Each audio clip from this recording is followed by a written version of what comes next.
ناظرین، پروگرام ہے گفتگو اور میں ہوں آپ کا میزبان مصطفیٰ کمال پاشا۔ آج ہمارے ساتھ شریک گفتگو ہیں پاکستان کی میڈیا انڈسٹری کا ایک معروف نام، اپنا ایک مخصوص انداز رکھتے ہیں، مخصوص فکر اور سوچ کے حامل ہیں، اور ان کی رائے کو قدر کی نگاہ سے دیکھا جاتا ہے۔ جناب عبدالستار خان صاحب ہمارے آج کے مہمان ہیں۔ جناب آپ کا شکریہ، آپ تشریف لائے۔ خان صاحب، دو باتیں ہیں۔ ایک بات کرنے سے تو ہمیں ویسے سپریم کورٹ نے منع کیا ہوا ہے کہ الیکشن ہونا ہے کہ نہیں ہونا، تو اب بھی بہت سارے سوالیہ نشان ہیں اس بات پر کہ الیکشن ہونے ہیں کہ نہیں ہونے۔ اس پر ہمارے ناظرین کو آپ تھوڑا سا کیجئے۔ اور دوسرا، آپ کو الیکشن کے نتیجے میں کیا ہوتا نظر آ رہا ہے؟ کیا ہمارے جو سیاسی انسرٹنٹی ہے یہ آپ کو دور ہوتی نظر آتی ہے؟ سٹیبل اور مستحکم حکومت قائم ہوتی نظر آتی ہے اور اس کے نتیجے میں جو قومی معیشت ہے وہ بہتری کی طرف گامزن ہو جائے گی؟ یہ دو سوال ہیں۔ پہلی بات جو ہے نا وہ ایک انسرٹنٹی کا اردو ترجمہ غیر یقینی، جی۔ تو پاکستان تو فرام دی ڈے ون جب سے ہم نے جرنلزم شروع کیا ہے، پاکستان غیر یقینی، بے یقینی، انسرٹنٹی میں گزرا ہوا ملک ہے۔ اوکے، اس میں کسی ایک بات پہ آپ اتھارٹی کے ساتھ، پوری کنفرمیشن کے ساتھ، پوری ریلائبلٹی کے ساتھ آپ بات نہیں کر سکتے، خاص طور پہ پولیٹیکل ڈیولپمنٹ کے حوالے سے۔ کیونکہ ہوتا یہ ہے کہ آج کے دن کی جو پولیٹیکل ڈیولپمنٹ ہے، جہاں پہ یہ پولیٹیکل ڈیولپمنٹ ہو رہی ہوتی ہے، جو ڈیسیژن میکرز ہوتے ہیں وہ آج کیا فیصلہ کرتے ہیں جس کا ہمیں مہینے بعد پتہ لگتا ہے یا پتہ ہی نہیں لگتا۔ کل کیا صورتحال ہوگی کسی کو نہیں پتہ۔ ہم اپنی گپ بازی میں مثلا کہ تجزیہ کاری کو تھوڑی کسی حد تک آپ گپ بازی بھی کہہ سکتے ہیں کہ جب صورتحال کا حتمی طور پہ نہ پتہ ہو تو وہ تجزیہ کاری کے قریب رہتے ہوئے گپ بازی بھی بن جاتی۔ ٹھیک ہے، اب یہ الیکشن کا ہونا یا نہ ہونا، یہ پاکستان میں اگر مجھ سے کوئی پوچھے تو یہ جو 8 فروری ہے اس کو 8 دن رہ گئے ہوں نا، تو پھر بھی میں کہوں گا کہ یار یہ جس دن ہو جائیں گے نا اس دن میں کہوں گا ہو گئے الیکشن۔ اچھا، یہ اس طرح پاکستان گزرا ہی اسی طرح ہے نا۔ اوکے، ٹھیک ہے۔ پاکستان میں ایسے ہی رہا کہ کسی چیز کے بارے میں آپ حتمی طور پہ کچھ نہیں کہہ سکتے۔ باقی دنیا کے باقی جو حصے ہیں نا وہاں پہ آپ کہہ سکتے ہیں، ایک کمفرٹ زون میں جا کے آپ کہہ سکتے ہیں کہ وہاں اس طرح کی پریکٹس نہیں ہے کہ غیر یقینی، بے یقینی، انسرٹنٹی، کنفیوژن یہ پاکستان کو وراثت میں مل گئی۔ یہ آج کی بات نہیں، یہ بہت عرصے سے پاکستان کے حصے میں آ چکی ہوئی بات۔ اب یہ الیکشن کا ہے، پہلے ہی دن سے الیکشن پاکستان میں سوٹ کس کو کرتا ہے؟ جس کو جیتنے کا امکان ہوتا ہے، جس کا اچھا، مجھے پتا چلا نا کہ میں الیکشن جیت سکتا ہوں، میں شور مچانا شروع کر دوں۔ الیکشن آئین بھی کہتا ہے، قانون بھی کہتا ہے، یہ مجھے پتا چل جائے میں الیکشن نہیں جیت سکتا تو الیکشن سر پہ کیوں نہ کھڑے ہوں، تو میں بہانے ڈھونڈ رہا ہوں گا کسی طریقے سے آگے دھکیلو اس الیکشن کو، کیونکہ مجھے پتا ہے میں ہار جانا۔ اچھا خان صاحب، اگر آپ کے اس فارمولے کو دیکھیں تو اس وقت دو جماعتیں سب سے زیادہ شور مچا رہی ہیں، ایک پیپلز پارٹی اور ایک پی ٹی آئی۔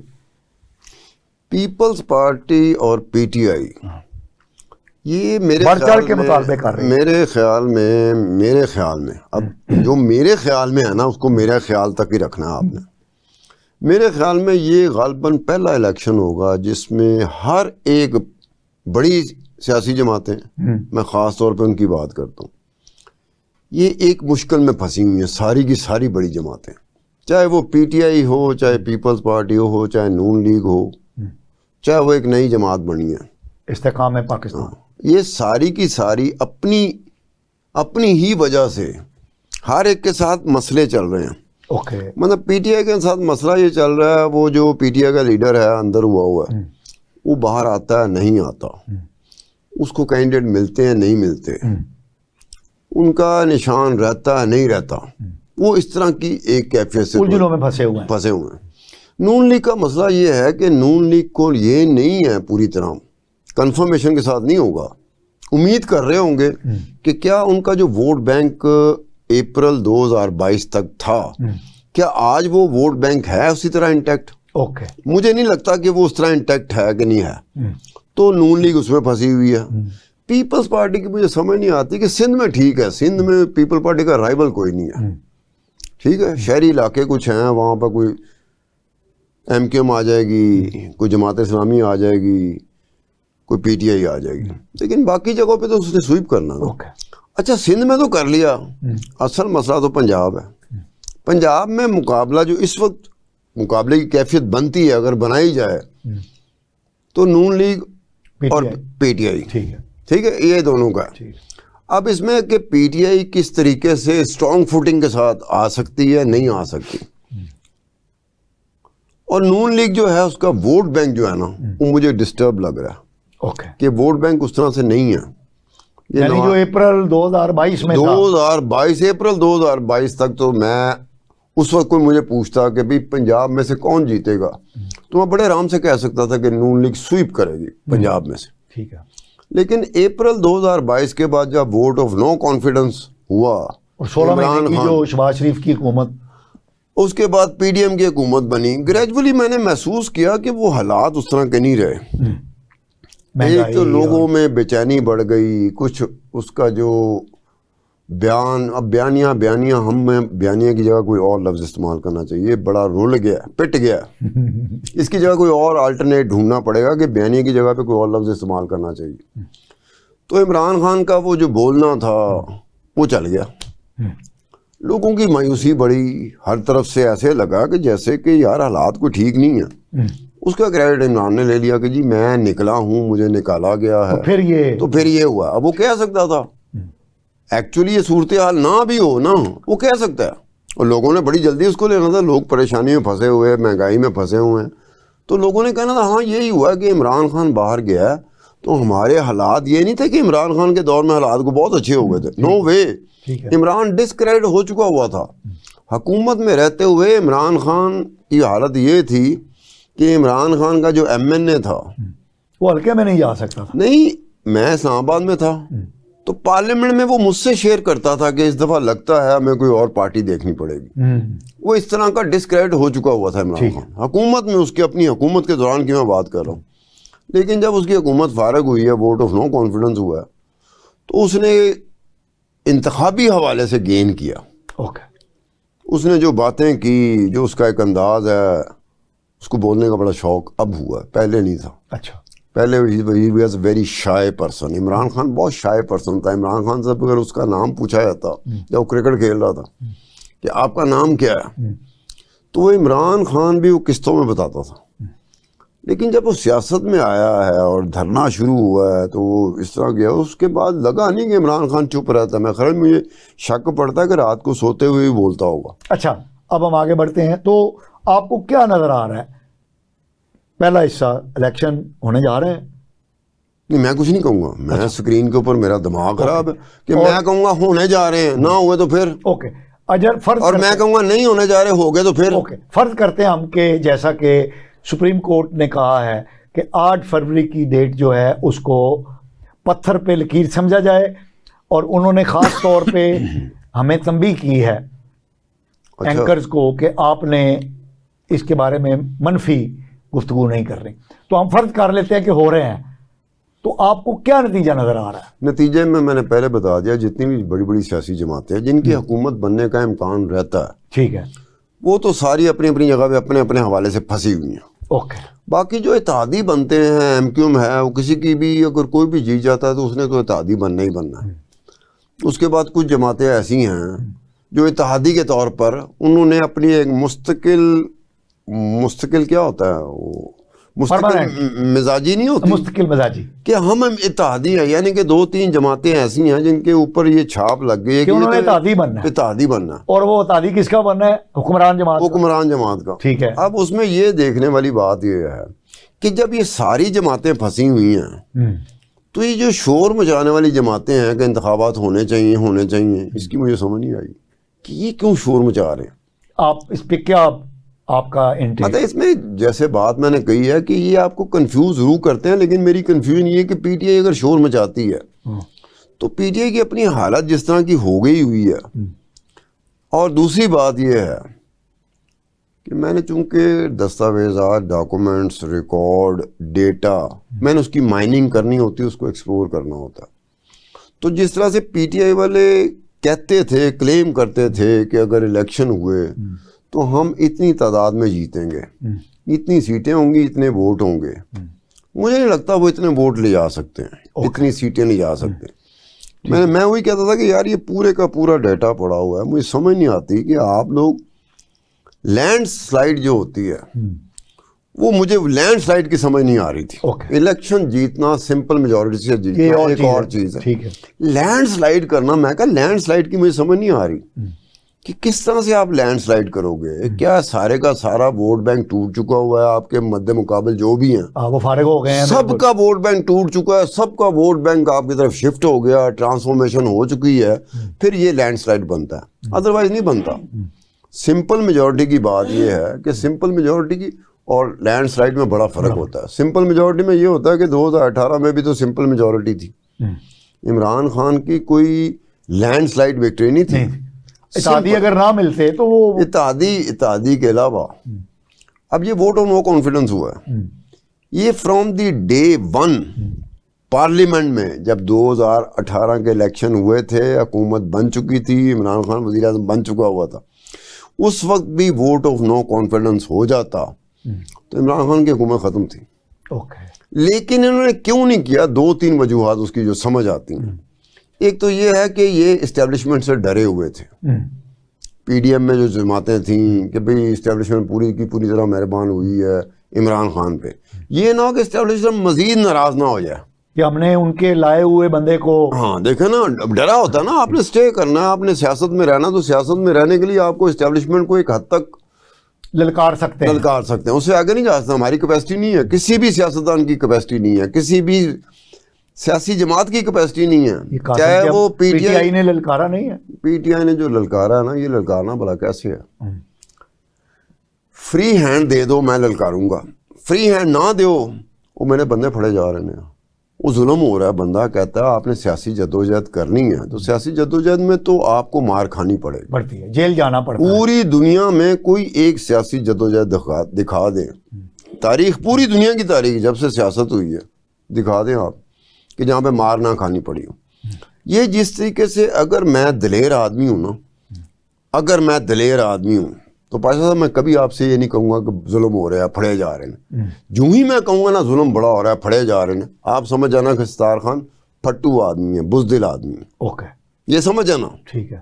جب آپ شور مچانا شروع کر دیں نا، بڑا ظلم ہو رہا ہے، بندے پھڑے جا رہے ہیں، چکے جا رہے ہیں، یہ کرے جا رہے ہیں، تو سمجھ جائیں کہ یہ پھٹو ہیں. دلیر جو ہوتے ہیں نا، جو دلیر پارٹی ہوتی ہے، دلیر سیاستدان ہوتا ہے، دلیر لوگ ہوتے ہیں، وہ زیادتیوں کی پرواہ نہیں کرتے، وہ سیاسی جدوجہد کر رہے ہوتے ہیں. انہیں پتہ ہوتا ہے انہوں نے اندر بھی جانا، انہوں نے پھڑے بھی جانا، انہوں نے چکے بھی جانا. جب آپ پھڑے جانا، چکے جانا، مار کھانا، رولا پا دے نا، اس کا مطلب آپ ڈر رہے ہیں. ٹھیک ہے. سیاسی اگر میں سیاسی جدوجہد کروں نا تو مجھے پتہ ہے کہ میں جس چیز کو للکار رہا ہوں اس کے جواب میں مجھے مار ہی پڑے گی. اچھا، اب خان صاحب آپ نے بہت خوبصورت تاریخی اعتبار سے ایک بات بتائی ہے سیاسی جدوجہد کی. تو اگر آپ کے اس نظریے پر دیکھا جائے تو اس وقت 2 جماعتیں یہ شور مچا رہی ہیں اور اس کو وہ نام دے رہی ہیں لیول پلینگ فیلڈ کا. ایک پیپلز پارٹی اور ایک پی ٹی آئی. وہ کہہ رہی ہیں کہ لیول پلینگ فیلڈ نہیں ہے، بندے پھڑے جا رہے ہیں جی، ہمیں برابر سلوک نہیں کیا جا رہا. تو کیا ہم اس کو یہی سمجھیں کہ یہ دونوں جماعتیں یہ لیول پلینگ فیلڈ کا یہی مطلب ہے؟ لیول پلینگ فیلڈ میرے خیال میں بلاول بھٹو زرداری آکسفورڈ سے پڑھا ہوا. آکسفورڈ سے پڑھ کے وزیر اعظم بننا، پاکستان میں 4 وزیر اعظم گزرے. سب سے پہلے لیاقت علی خان تھا، اس کے بعد ذوالفقار علی بھٹو، پھر بے نظیر بھٹو، پھر عمران خان. اگر بلاول بھٹو ہی بن جاتا ہے تو 5واں ہوگا وزیر اعظم جو آکسفورڈ سے پڑھا. ٹھیک ہے. میرے خیال ان کی انگریزی کا لیول بہت اوپر ہے. اچھا. وہ جو لیول پلینگ فیلڈ جو ہم سمجھتے رہے ہیں، وہ لیول پلینگ فیلڈ کچھ اور ہوتی ہے. اچھا جس کانٹیکسٹ میں بیان کیا جا رہا ہے لیول پلینگ فیلڈ کو، تو یار لیول پلینگ فیلڈ کے معنی بدل دینے چاہیے. اوکے ٹھیک ہے. آپ سیاسی جماعتیں ہو، پیپل پارٹی نے ساری عمر اسٹیبلشمنٹ کے خلاف جدوجہد کی ہے، تو بلاول بھٹو زرداری کو اب کیا ہوا ہے کہ اسٹیبلشمنٹ ہی ہے نا جو لیول پلینگ فیلڈ نہیں دے رہی. یہ تو نہیں ہو سکتا کہ نون لیگ نہ دے رہی ہو یا پی ٹی آئی نہ دے رہی ہو، اسٹیبلشمنٹ دے رہی ہے نا، تو سیدھے ہو جائے. آپ نے تو ماریں کھائی ہیں تاریخ میں، آپ پی ٹی آئی تو نہیں ہو جو مار سے ڈرتی ہے، آپ تو پیپل پارٹی ہو جو ماریں کھاتی رہی، تاریخ میں بڑی مار کھائی ہے. تو آپ لیول پلینگ فیلڈ آپ سیدھا سیدھا اسٹیبلشمنٹ کو کہیں ٹھیک ہے کہ جناب ہم نے یہ محسوس کر رہے ہیں کہ یہ ایک جماعت ہے نون لیگ، اس کے لیے آپ کا ہاتھ نرم گوشہ ہے آپ کی طرف سے، ہماری طرف نرم گوشہ نہیں ہے. اور نرم گوشے کے لیے لیول پلینگ فیلڈ کا کہہ رہے ہیں. ٹھیک ہے. لیول پلینگ فیلڈ اگر ہوتی ہے تو لیول پلینگ فیلڈ میں تو ساری جماعتیں تقریباً ایک ہی جگہ پہ کھڑی نظر آ رہی ہیں، ایک ہی جگہ پہ. خدا کی قسم بہترین اس کا حل کیا ہے، ماننا کس نے کیا ہے، ہم تو کہہ ہی سکتے ہیں نا، تجربے کی بنیاد پر، مشاہدے کی بنیاد پر جو کچھ پڑا ہوا ہے. میرے خیال میں جتنی پاکستان کی بڑی بڑی سیاسی جماعتیں ہیں، اگر وہ ساری کٹھی اس بات پہ ہو جائیں کہ جی الیکشن کو آگے لے جائیں. وجہ کیا ہے؟ الیکشن میں جو کوئی بھی جیتا، آگے مسائل جو پڑے ہوئے ہیں نا وہ نہیں حل کر پائے. میں کہتا ہوں ان کو اتنا جھوٹ بولنا پڑے گا جتنا تاریخ میں انہوں نے پہلے کبھی نہیں بولا ہوگا. اوکے. آپ دیکھ رہے ہیں کہ الیکشن جیت گئے، چلیں جی الیکشن کوئی بھی جماعت جیت جاتی ہے، اس کے بعد جو مسائل جس جگہ پہ پہنچے ہوئے ہیں، 5 سال کیا پتہ نہیں کتنے سال لگ جائیں گے، تو آپ کیا 2 سال 3 سال بعد یہ کہتے ہوئے نظر آئیں گے کہ جناب وہ 16 17 18 مہینے کی حکومت ہوئی تھی، معاملات اتنے بگڑ گئے تھے، ہمیں کیا پتا تھا کہ یہ معاملات ہم اس عرصے میں نہیں سلجھا سکیں گے. نہیں لیکن خان صاحب یہ موجودہ صورتحال کو اس صورتحال پہ چھوڑا بھی تو نہیں جا سکتا نا. یہ بات بھی ٹھیک ہے، لیکن ہر سیاسی جماعت چاہ یہ رہی ہے انکلوڈنگ عمران خان کی کسی طریقے سے دستے شفقت آ جائے اسٹیبلشمنٹ کا، کیونکہ ان کو پتہ ہے کہ اسٹیبلشمنٹ کے دستے شفقت کے بغیر انہوں نے کبھی حکومت کا سوچا ہی نہیں ہے. یہ ایسے نہیں ہوا کہ آپ نے اسٹیبلشمنٹ کو ہرا دیا ہو، ٹھیک ہے، آپ فاتح بن کے انٹر ہوئے. ہمیشہ ہر دور میں جو حکومت آتی رہی ہے، مطلب بے نظیر بھٹو کو لے لیں آپ، ان کی 2 حکومتیں آئی تھیں، وہ دونوں حکومتیں ون وے اور دی ادر وے وہ اسٹیبلشمنٹ کے ساتھ مکا کر کے آئی تھی. ٹھیک ہے کہ یہ اسپیس ہے، آپ نے اسپیس پہ کام کرنا، باقی اسپیس پہ آپ نے نہیں ہمت کرنی، جس کا اظہار بے نظیر خود بھی کرتی رہی بعد میں کہ ٹھیک بات ہے ہمیں باندھا ہوتا ہے، یہ باندھا. تو آپ کو تو ہمیشہ سے پتہ ہے کہ آپ کو باندھا ہوا. نواز شریف کا یہ ہے کہ نواز شریف جب حکومت میں آتا ہے تو آتے ہی پہلا میچ جو ڈالتا ہے نا وہ فوج کے ساتھ ڈالتا ہے اور چیف آف آرمی اسٹاف کے ساتھ. ٹھیک ہے. لیکن بات یہ ہے کہ جب وہ باہر جاتا ہے، اس کو نکالا جاتا ہے، وہ دوبارہ پھر آ جاتا ہے. That is some thing. یہ کیا میکانزم؟ یہ میکانزم یہ اس کو پتا ہوگا نواز شریف. وہ ہوتا ہے پھر حرکت کرتا ہے، پھر باہر، لیکن تیسری مرتبہ پھر آ جاتا ہے، پھر وہی حرکت کرے گا اور باہر. آج 4تھی مرتبہ ہو رہا ہے کہ نون لیگ کے لوگ یہ کہہ رہے ہیں کہ جی 4تھی مرتبہ وزیر اعظم بن رہا ہے. ٹھیک ہے. اب آپ یہ دیکھ لیں کہ اسٹیبلشمنٹ کو آپ ناراض کرتے ہیں تو پھر اسٹیبلشمنٹ کو خوش بھی کیا آپ ہی لوگ کرتے ہو. ٹھیک ہے. اپنے اپنے طریقے سے. جیسے 2018 میں عمران خان کے اوپر مکمل طور پہ ان کا ہاتھ آ گیا تھا، انہوں نے فیصلہ کر لیا تھا کہ اب یہ نواز شریف ہوا، یہ نون لیگ ہوئی، یہ پیپل پارٹی ہوئی، زرداری ہوئی، یہ فلانا ہوا، اب میرے خیال میں ان کو مار کھانے دیں. ٹھیک ہے. تو عمران خان کو گھر کا بچہ ہے، اس کو پالا ہے ہم نے، گود میں بٹھا کے پالا ہے، دودھ تک دیتے رہے، ہر طرح کا انہیں خیال. اس طرح سے اسٹیبلشمنٹ نے کبھی کسی بھی سیاستدان کا خیال نہیں رکھا جتنا عمران خان کو رکھا. لیکن اس کا نتیجہ کیا؟ 10-12 سال نتیجہ کیا؟ اب یہ ہوا، یہ بھگتنا چاہیے اسٹیبلشمنٹ کو، واقعی صحیح بھگتنا چاہیے کہ یار آپ کی اسیسمنٹ نہیں تھی کہ آپ کس کو پال رہے ہو. جس نے ایک دن آ کے آپ کو، وہ یہ نہیں دیکھے گا کہ آپ ہی کی وجہ سے میں آیا تھا، مجھے لایا گیا تھا، آپ ہی کی وجہ سے ہوا. ورنہ عمران خان تو بیچارہ 1997 کا الیکشن دیکھ لیں، کتنے کینڈیڈیٹ کھڑے تھے پی ٹی آئی کے، جی کتنے ووٹ پڑے، عمران خان خود بھی ہار گیا تھا. ٹھیک ہے. 2002 میں وہ یہ بات مختلف حلقوں سے باہر آئی کہ 2002 میں بھی خاص. اچھا خان صاحب، اگر آپ اجازت دیں تو ہم ایک شارٹ بریک لے لیں تاکہ پھر آپ شو آپ کا ہے، میرا نہیں ہے. اچھا ناظرین، ہم ایک شارٹ بریک پر جا رہے ہیں. ہمارے ساتھ شریک گفتگو ہیں پاکستان کے مایہ ناز صحافی، تجزیہ نگار اور انویسٹیگیٹو جرنلسٹ جناب عبدالستار خان صاحب. ان سے ہماری گفتگو جاری رہے گی. ہم ایک شارٹ بریک پر جا رہے ہیں، ہمارے ساتھ رہیے.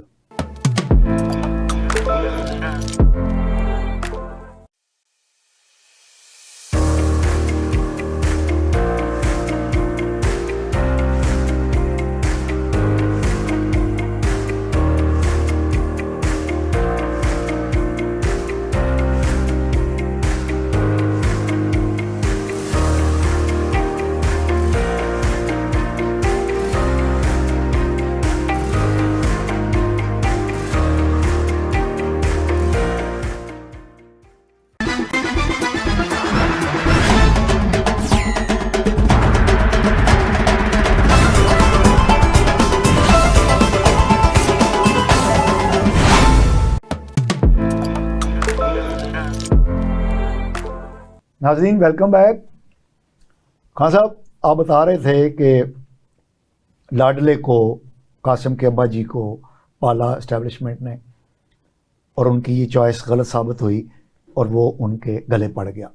تو اس کی تو آپ خود ہی یار، آپ چنگا بھلا آپ سیاست کو بھی جانتے ہوں گے، اسکرین کے سامنے بیٹھے ہیں، کچھ نہ کچھ تو جانتے ہوں گے کہ بھی 97 کا جو الیکشن تھا وہ بری طرح سے ہار گیا. کل ہی تھا نا عمران خان. جی صحیح. کھلاڑی تھا، ہمارا ہیرو تھا، لیکن ہار گیا الیکشن میں. کوئی ایک کینڈیڈیٹ نہیں جیت سکا. 2005 سال بعد 2002 میں الیکشن ہوئے. مختلف حوالوں سے بات آئی کہ مشرف سے کہا گیا کہ یہ آپ کا غصہ تو نواز شریف پر ہے اور بے نظیر پر ہے نا، اس پہ تو نہیں نا ہے. اس کلے کو تو جیتنے دو نا. ٹھیک ہے. تو جیتا بیچارہ. ایک سیٹ جیتا. وہ صرف اپنی سیٹ تھی جو جیتا، باقی کوئی بھی نہیں جیتا. پی ٹی آئی کا کوئی بندہ نہیں جیت سکا. اس کے بعد 2008 کی مجھے پوچھ لینا چاہیے تھا کہ 2008 کا اس نے بائیکاٹ کیوں کیا تھا عمران خان نے. یہ ایک بڑا مہمہ سا ہے کہ 2008 کے الیکشن کا بائیکاٹ سمجھ نہیں آ رہا. ٹھیک ہے، بے نظیر بھٹو کا مرڈر ہو گیا، بائیکاٹ کرنے کا اعلان کرنا تھا تو وہ پیپل پارٹی کرتی، سمجھ میں آتی کہ بے نظیر کو مار دیا گیا تو یہ ان کا بنتا بھی تھا. نواز شریف نے اعلان کر دیا تھا کہ میں 2008 کا بائیکاٹ کر رہا ہوں. پھر پیپل پارٹی والوں نے، زرداری نے منوایا جا کے کہ آپ کیا کر رہے ہیں، الیکشن میں آئے، لیڈر ہماری ماری گئی ہے. الیکشن کا بائیکاٹ کرنا، وہ لیڈر ہی کہتی تھی کہ سب سے بڑی غلطی ہمارے سے ہو گئی تھی کہ 1985 کا جو غیر جماعتی انتخابات تھے، ہماری لیڈر کہتی رہی کہ ہمیں ان انتخابات کا بائیکاٹ نہیں کرنا چاہیے تھا. ٹھیک ہے. تب نواز شریف مانا، لیکن عمران خان کی سمجھ نہیں آئی کہ اس نے بائیکاٹ کیوں کیا تھا. اس نے خود بذات خود کسی جگہ پہ ایکسپلین نہیں اس کو کیا.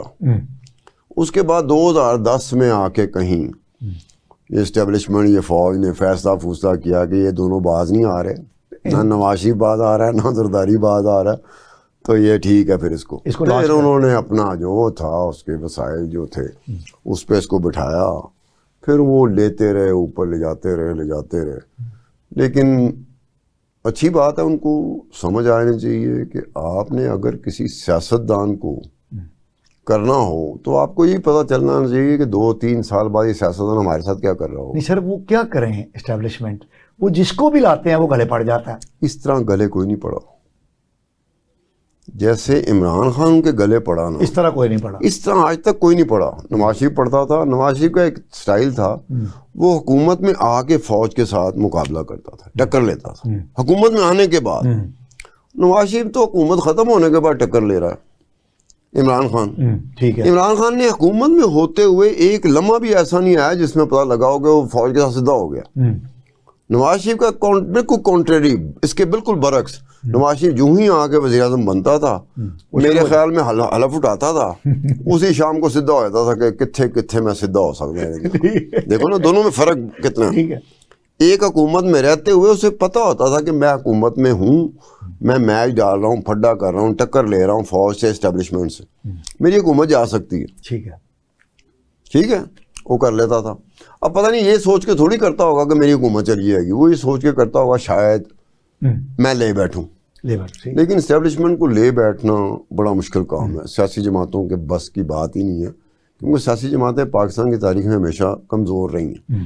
کمزوری مختلف حوالے سے آتی ہے. کمزوری خوشی کا اظہار کر کے بھی آتی ہے, کمزوری غصے کا اظہار کر کے بھی آتی ہے. کمزوریاں کسی کی تعریفیں کر کے بھی سامنے نظر آتی ہیں, اور کسی کی بد تعریفیاں کرتے ہوئے بھی کمزوری آپ کو نظر آتی ہے. عمران خان کمزور نہ ہو, اندر نہ ہو, یہ ایک لفظ بھی اسٹیبلشمنٹ کے بارے میں نہیں کہے گا. ٹھیک ہے, آپ اس کو کل کر دیں, اس طرح کر کے دیں, دیکھنا یہی بندہ ہوگا عمران خان, یہی فوج کی تعریفیں کر رہا ہوگا, اسٹیبلشمنٹ کی تعریفیں کر رہا ہوگا, اور آپ مجھے سمجھا رہا ہوگا لوگوں کو ماضی کو بھول جاؤ. یہ بڑا آسان طریقہ ہوتا ہے, ماضی کو بھول جاؤ. ماضی کو بھول جاؤ. عجیب سی بات ہے کہ آپ امریکہ پہ چڑھتے ہو, اس کے بعد آپ کہتے ہو ماضی کو بھول جاؤ. کمال کرتے ہو یار. آپ نے بتایا کہ یہ امریکہ تھا جس نے سب کچھ کیا, اس کے بعد آپ یہ ہمیں بتا رہے ہو کہ ماضی کو بھول جاؤ امریکہ کے حوالے سے. پھر جا کے کہا کہ جی وہ جو ویسٹ کا میڈیا ہوتا ہے وہ ہمارے میڈیا کی طرح نہیں ہوتا. مثال کے سی این این کو انٹرویو دے رہے ہیں, اب وہاں پہ جو سی این این کی اینکر ہے وہ اس سے سوال کر رہی ہے کہ do you have any concrete evidence, مسکراتے ہوئے. آگے عمران خان صاحب نے سمجھا جیسے پاکستانی قوم سے میں مخاطب ہوں, یہ بھی پاکستانی قوم ہے. وہ بھائی ویسٹ ہے, وہ بالکل ڈفرینٹ ہے. لوگ یہ کہہ رہے تھے میں بیک گراؤنڈ آپ کو بتاتا ہوں. پھر اس نے سوال کیا کہ do you have any concrete evidence. اس نے پھر کہا میں بیک گراؤنڈ آپ کو سمجھا دوں. وہ مسکرا رہی تھی. انہوں نے کہا میں کانکریٹ ایویڈنس کی بات کر رہا ہوں, ثبوت کی بات. وہ بیک گراؤنڈ سمجھا رہا ہے مجھے. وہاں اس نے بات کر دی. اس نے کہا میں جنرل قمر جاوید باجوہ نے امریکہ کو پکھایا کہ میں اینٹی امریکن ہوں. اس کا مطلب ہے ویسٹ کو عمران خان کیا بتا رہا ہے کہ میں اینٹی امریکن نہیں ہوتی ہے تو جنرل قمر جاوید باجوہ تھا جس نے امریکہ کو پکھا دیا کہ میں اینٹی امریکن.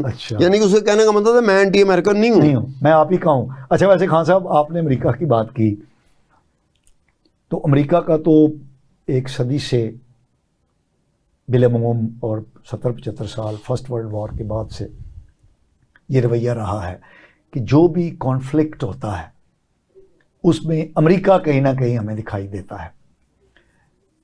ابھی ریسنٹ جو اسرائیل اور حماس کا کانفلکٹ ہے جو کہ پھیلتا جا رہا ہے, اور اس میں امریکہ کا اور ویسٹ کا جو حکمرانوں کا جو رویہ ہے, جو رول ہے, وہ ان کے سٹیٹڈ جو ویوز ہیں اس کے بالکل برعکس ہے. چاہے وہ ہم ڈیموکریٹک حوالے سے ان کے بیانات کو دیکھیں, چاہے ہم ہیومن رائٹس کے حوالے سے ان کے بیانات کو دیکھیں, تو ان کا جو رویہ آ رہا ہے, جس طرح وہ اسرائیل کی ان ہیومن جو 7 اکتوبر سے جو حماس پر وہ چھوٹی سی پٹی جو ہے غزہ کی, اس پر جس انداز میں وہ بمباری کر رہا ہے, نان سٹاپ 900 kg کے بم گرائے جا رہے ہیں, اور وہ 60 کلومیٹر بائی 20-22 کلومیٹر کی پٹی ہے جس میں 22 لاکھ فلسطینی بستے تھے. 18 یا 16 لاکھ کو اس نے وہاں سے بھگا دیا ہے مار مار کے. 80% رہائشی عمارتیں وہاں پر بلڈوز ہو چکی ہیں. امریکہ کہہ رہا ہے کہ یہ اسرائیل کا حق دفاع ہے. یہ کیا ہے؟ میرے خیال میں ڈاکٹر سعید علائی اسی جگہ پہ شو کرتا ہے. ٹھیک. تو ایک بات کہی تھی کہ حماس کو لے لیں, حماس کی طرح کی تنظیموں کو لے لیں پوری دنیا میں. میں پورا ان کو اسٹڈی کرتا رہا ہوں. پورا مثلا وہ اسٹڈی کا مطلب یہ ہوتا ہے کہ ڈاکومنٹس کو ایکسپلور کرنا, ڈیٹا مائننگ کرنی. وہ اسٹیٹمنٹ نہیں کہ اس نے کیا اسٹیٹمنٹ دیا, اس نے کیا اسٹیٹمنٹ دیا. یہ جس طرح کا حملہ اسرائیل پہ ہوا ہے نا, یہ میرے جیسے بندے کا اگر میرا مت میری بات جاندی ہے کہ حماس اس طرح کا حملہ کر سکتی ہے, دیٹ از ویری اسٹرینج. یہ ایسا حملہ ہے جیسے کوئی ملک ہے, اس کی ریگولر فوج ہے, اور فوج کے جو کمانڈوز گروپ بھی فوج میں ہوتے ہیں دنیا بھر کی. ٹھیک ہے. تو کمانڈوز گروپ بھی ہیں اس فوج میں. یہ اس طرح کا حملہ ہے کہ اگر آپ آف گارڈ اسرائیل کو پکڑتے ہیں, آف گارڈ یار اسرائیل کو آف گارڈ پکڑنا, اس پہ کسی نے اتنا زیادہ زور نہیں دیا کہ یہ ہوا کیا ہے. وہ ابھی آپ بتا رہے تھے اتنا پٹی ہے فلانا, تو شیبا فارم ہے, وہ بہت ہی چھوٹی سی پٹی ہے، وہ 67 سے ڈسپیوٹڈ ہے، لبنان کہہ رہا میری پٹی ہے، اسرائیل کہہ رہا میری پٹی ہے. انہوں نے اس شیبہ فارم کی اس پٹی کو استعمال کرتے ہوئے حماس نے وہ حملہ کیا اور اسرائیل آف گارڈ پکڑا گیا. اب یہ آف گارڈ پکڑے جانے کا مطلب یہ تھا کہ اسرائیل جو کر رہا ہے تو یہ نہ کرتا تو پھر وہ کیا کرتا. جتنی اس کی بےزتی ہو گئی. یہ پوری دنیا میں ایک عجیب سی بات نہیں لگتی کہ آف گارڈ، ایک تو ہوتا ہے حملہ کرنا، طالبان حملہ کرتے تھے افغانستان میں تو امریکیوں پہ کرتے تھے، تو ایمبوش اٹیک، ہم ایمبوش اٹیک ہوتا تھا یہاں سے، انہوں نے خاص گوریلا وارفیئر ہوتی تھی، وہ سمجھ میں آتی تھی. لیکن فل فرنٹل ایسے سامنے آ کے کہ دونوں اطراف کی کھڑی ہے، ایک نے حملہ کیتا، جو دوسری طرف کھڑی ہے اس کو پتہ ہی نہیں چلا کہ کیا ہو گیا. اب دیکھیں نا، that was the turning point, پہلا point was the turning point. اب اس وقت میں حماس نے کیا، تو جب حماس نے حملہ کیا تو مڈل ایسٹ کے ہمارے عرب ممالک جو ہے نا، جس میں سعودی عرب بھی آتا ہے، متحدہ عرب امارات بھی آتا ہے، 2-3 اور ملک بھی آتے ہیں، یہ اسرائیل کے بہت قریب جا چکے تھے. اور ایسے لگتا تھا کہ 5-6 اور ملک ہیں جن کو خاص طور پہ سعودی عرب کنونس کر سکتا ہے کہ وہ اسرائیل کے ساتھ کر لیں. وہ جن 5-6 مسلم ممالک کو کنونس کر سکتا تھا اس میں پاکستان بھی تھا. اوکے ٹھیک ہے. کہ پاکستان ہمیں ہوتا نا کہ ہماری بدحالی کا یہ ہے کہ ہمارے پاس کپڑے بھی نہیں ہیں، ہمارے پاس کھانے کو نہیں ہے، سر چھپانے کو نہیں ہے، ہم 24 کے 24 گھنٹے مانگ ہی رہے ہوتے ہیں. میں نے تو کم سے کم پریکٹیکل لائف میں یہی دیکھا ہے کہ کون سا ایسا وقت تھا جب ہم مانگ نہ رہے ہوں. اور بلکہ ہمارے ایک وزیر اعظم شہباز شریف صاحب نے یہ کہا کہ مجھے مانگنے کی بڑی یعنی پریکٹس ہے. اور پریکٹس ہے تو وہ صحیح بات ہے، جب آپ نے مانگنے کوئی بھی آتا ہے وہ مانگتا ہی ہے. ٹھیک ہے نا. تو جس کو مانگنے کی عادت ہو اس سے آپ کوئی بھی چیز منوا سکتے ہیں. تو ہم سب سے زیادہ سعودیوں سے اور امریکنوں سے ہی مانگتے ہیں. ہاں انہی سے مانگتے ہیں. وہ ہماری مثلاً اب جو حالات گزرے ہیں، کون سا ملک تھا جس کے پاؤں نہیں پکڑے ہوں گے ہم نے؟ دوست ممالک کے، ہمسایہ ممالک، عرب ممالک، امریکہ، ہم پاؤں ہی پڑے ہوتے تھے. خدا دے واسطے دے دیو ورنہ بتی کٹی جائے گی، خدا دے واسطے دے دیو ورنہ گروسری کا سامان رک جائے گا، اور خدا دے واسطے دے دیو ورنہ مالک مکان کر دے گا. ہمارے حالات ایسے ہی ہوئے تھے. جب اس طرح کے حالات ہو جائیں تو مجھے سمجھ نہیں آتی آپ کس طرح کھڑے ہو کر، یا تو آپ کہہ دیں کہ جی ہم اہل تشیع، میں اہل تشیع نہیں ہوں، آپ بھی نہیں ہیں. لیکن ایران ایک ایسا ملک نکلتا ہے جو کھڑا ہوا تھا، واقعی کھڑا ہوا تھا، جینوئنلی کھڑا ہوا تھا. امریکہ کے سامنے بھی کھڑا ہو گیا، پورے ویسٹ کے سامنے کھڑا ہو گیا. امریکہ نے عراق کے ذریعے حملہ کروایا. عراق کا اس وقت صدام حسین تو امریکہ کے اس کے کہنے پہ چلتا تھا، حملہ کرایا. آج بھی ایران کے کچھ حصے ہیں جہاں بچے پیدا ہوتے ہیں نا، تو مینوفیکچرنگ فالٹ نہیں ہوتا ان میں آج تک ہے، کیونکہ اس جنگ کی وجہ سے وہ کیمیکلز کچھ ایسے استعمال کیے گئے تھے عراق کی طرف سے کہ اس کا اثر آج بھی ہے. لیکن ایران قوم، ایران حکومت، ایران سٹیٹ وہ کھڑی رہی. وہ دلیر لوگ ہیں، ہمیں مان لینا چاہیے وہ دلیر ہیں، وہ قوم ہے. ہم لوگ یہاں پر گھر کی حد تک، مجھے گھر پہ آپ دیکھیں میں بڑھ کے مار رہا ہوں، میں کسی نے نہیں چھڈاں گا. ایک بیل میرے گھر کے باہر ہو تو میں وہی بندہ ہی ہوں نا، جا کے باہر منتیں کر رہا ہوں گا، شیخ صاحب کا لایا نا آج تہاڈی مہربانی. گھر میں ہم لوگ دلیر ہوتے ہیں اپنی جگہ پہ. یا تو ہم دلیر بن کے ثابت کریں کہ ہم واقعی دلیر ہیں، آ جائیں میدان میں کہ کون ہے بھائی، پھر بات بنے گی. رہ دے کہ اگے پیچھے مجھے آج تک اس کا فائدہ بھی کوئی اتنا نظر نہیں آیا. رہ دے کہ اگر کوئی چیز رہتی وہ ایٹم بم رہتا ہے. اب جس کے پاس ایٹم بم ہو، ایران کے پاس ایٹم بم نہیں ہے، ٹھیک ہے، پاکستان کے پاس ایٹم بم ہے. جس ملک کے پاس ایٹم بم ہے ہر پاس یہی تڑی لا رہے ہونے، ہمارے پاس ایٹم بم ہے، ایٹمی توانائی ہمارے پاس ہے، اٹامک انرجی ہمارے پاس ہے. تو بھائی اٹامک انرجی اور ایٹم بم رکھنے کا یہ ہے کہ ہم ہر ایک سے مانگ رہے ہوتے ہیں. وہ جو آپ جس چیزوں کو پازیٹیولی اگر لے کے چلنا ہے، امریکہ کے پاس بھی تو ایٹم بم تھا. میرے خیال میں پہلا ایٹم بم تو امریکہ کے پاس تھا، پہلا، اور چلا بھی دیا تھا. تو بھائی یہ دیکھیں جن کے پاس ایٹم بم ہوتا ہے ان کے پاس حوصلہ بھی ہوتا ہے، وسائل بھی ہوتے ہیں، انہوں نے آگے بھی جانا ہوتا ہے. ہمارے جو طریقہ ہے، میں آپ کی ٹانگ کھینچ رہا ہوں، آپ میری ٹانگ کھینچ رہے.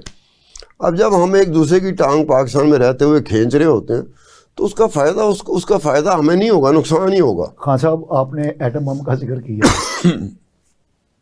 امریکہ نے سب سے پہلے ایٹم بم استعمال کیا، اور اسرائیل کی جو زائنسٹ گورنمنٹ ہے، بلکہ یہ اسرائیل ہے ہی زائنسٹ اسٹیٹ، اس کو امریکہ کی پوری آشیرواد حاصل ہے.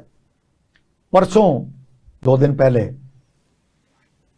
نتن یاہو کے شاید ڈیفینس منسٹر نے یہ کہا ہے کہ ہمارے پاس آخری آپشن کے طور پہ ایٹم بم کا استعمال بھی بڑا خوفناک. ٹھیک ہے، اس کو آپ کیسے دیکھتے ہیں؟ اور وہ دیکھیں، وہ مولوی نہیں ہے، وہ کوئی عام سیاستدان نہیں ہے، وہ ایک ذمہ دار حکومت کے کیبنٹ کا ممبر ہے. میرے خیال میں جس طرح کے ٹیکنالوجی آگے جا چکی ہے نا، شارٹ آف ایٹم بم آپ تقریباً ایٹم بم کا آپ وہ کر سکتے ہیں. شارٹ آف ایٹم بم کو چلائے بغیر آپ وہ کام کر سکتے ہیں جو ایٹم بم نے.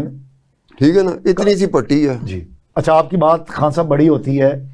اب تک جتنے 1000 ٹن بارود غزہ کی پٹی میں استعمال ہو چکا ہے، ماہرین کا کہنا ہے کہ یہ 2 چھوٹے ایٹم بموں کے برابر تباہی لا چکا ہے.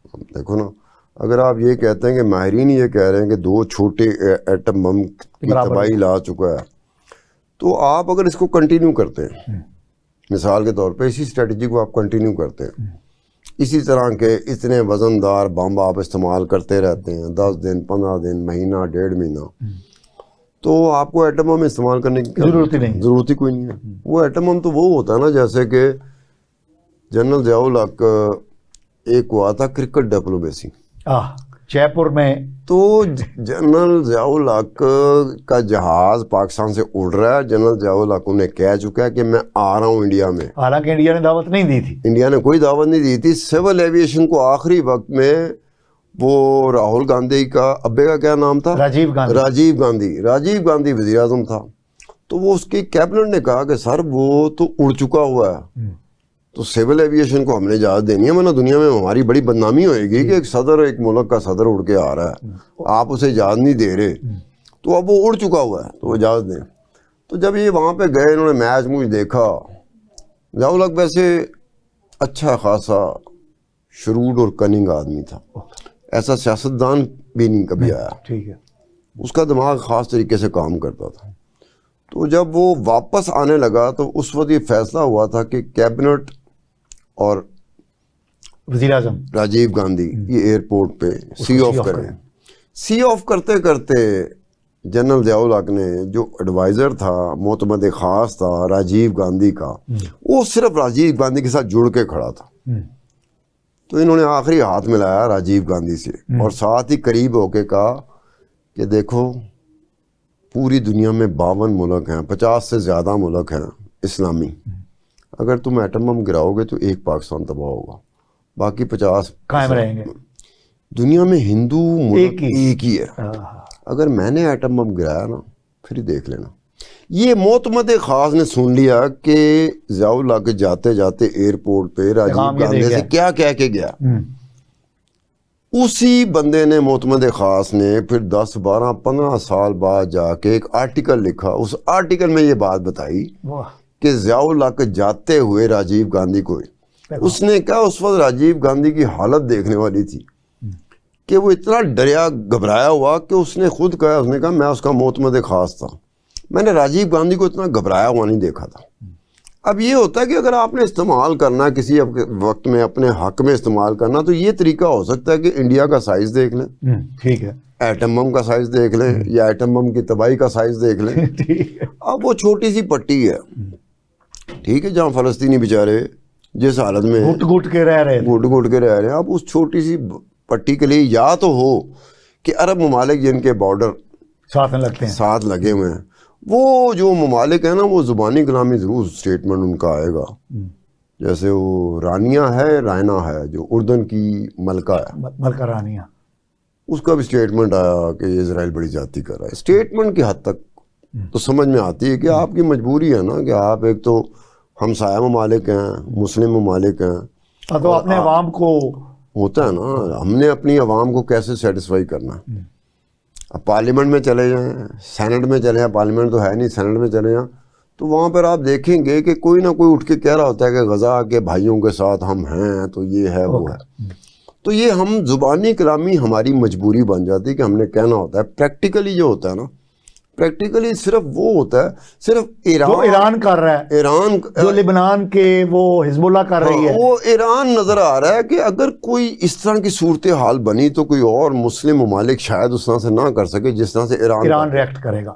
اور ایران کا، اور ایکچولی جو امریکہ کو اور ویسٹ کو اگر کوئی خطرہ ہے نا تو وہ ایران سے ہے، اور ایران سے جڑی ہوئی تنظیموں سے ہے، جو شام میں بھی ہیں، عراق میں بھی ہیں، لبنان میں بھی ہیں. ایکچولی جو جیسے نا تھریٹ نمبر 1، تھریٹ نمبر 2، وہ ڈینجر زون بھی آپ نے بنائے ہوتے ہیں. تو ڈینجر زون جو پہلا ہے، تھریٹ نمبر 1 جو ہے نا، وہ ایران اور ایران سے جڑی ہوئی تنظیمیں ہیں کہ اگر انہوں نے کرنا ہونا تو وہ ہماری طرح نہیں بڑکے ماریں گی، وہ کر گزریں گے. ہم تو بڑکے مار رہے ہوتے ہیں. خان صاحب، ممکن ہے کہ یہ جو حماس نے جس انداز میں اسرائیل پہ کیا ہے، تو یہ تنظیم کا تو نہیں ہے، یہ تو ایک جیسے ملک کی فوج ہوتی ہے، تو اس کا مطلب یہ ہے کہ ممکن ہے کہ اب دیکھو نا، وہ چیز باہر آئے گی تو ہمیں پتہ چلے گا نا. ٹھیک ہے. اس سے پہلے تو ہم صرف یہ کہہ سکتے ہیں کہ حماس جیسی تنظیم کا اس طرح سے حملہ کرنا، میں کنفیوز ہو گیا تھا کہ اتنی کہ ایسے حملہ کرنا اسرائیل پہ کہ اسرائیل آف گارڈ پکڑا جائے. That is some thing very strange, very in usual, جس کی وجہ سے آپ کی کھوپڑی تھوڑی سی ادھر ادھر ہوتی ہے. ہاں صاحب، آپ کا بہت بہت شکریہ کہ آپ ہمارے پروگرام میں تشریف لائے اور ہمارے ناظرین کو آپ نے اپنے خیالات عالیہ سے مستفید فرمایا. ناظرین، آپ نے ہمارے خصوصی مہمان کی گفتگو سنی. آپ ہمیں اپنے فیڈ بیک سے آگاہ کیجیے گا. اگلے پروگرام تک کے لیے اپنے میزبان مصطفیٰ کمال پاشا کو اجازت دیجیے. اللہ نے کے بعد.